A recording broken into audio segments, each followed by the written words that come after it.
यौम आज़ादी पर कश्मीर हाउस इस्लामाबाद में परचम कुशाई की पुरवकार तकरीब हुई। सदर आज़ाद कश्मीर बैरिस्टर सुल्तान महमूद ने परचम कुशाई की।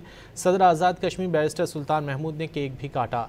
मुजफ्फराबाद में परचम कुशाई की पुरवकार तकरीब हुई, जहाँ वज़ीर आज़म आज़ाद कश्मीर चौधरी अनवारुल हक ने परचम कुशाई की। तकरीब से खिताब में वज़ीर आज़म आज़ाद कश्मीर चौधरी अनवारुल हक ने कहा कि पाक फ़ौज ने भारतीय गुरूर खाक में मिला दिया। दहशतगर्दी के ख़िलाफ़ मुसल्लह अफ़वाज की कुर्बानियों को ख़राज तहसीन पेश करते हैं। भारत और मकबूजा कश्मीर में मुसलमानों के ख़िलाफ़ मज़ालिम जारी हैं। यौम आज़ादी पर कश्मीर हाउस इस्लामाबाद में परचम कुशाई की पुरवकार तकरीब हुई। सदर आज़ाद कश्मीर बैरिस्टर सुल्तान महमूद ने परचम कुशाई की। सदर आज़ाद कश्मीर बैरिस्टर सुल्तान महमूद ने केक भी काटा।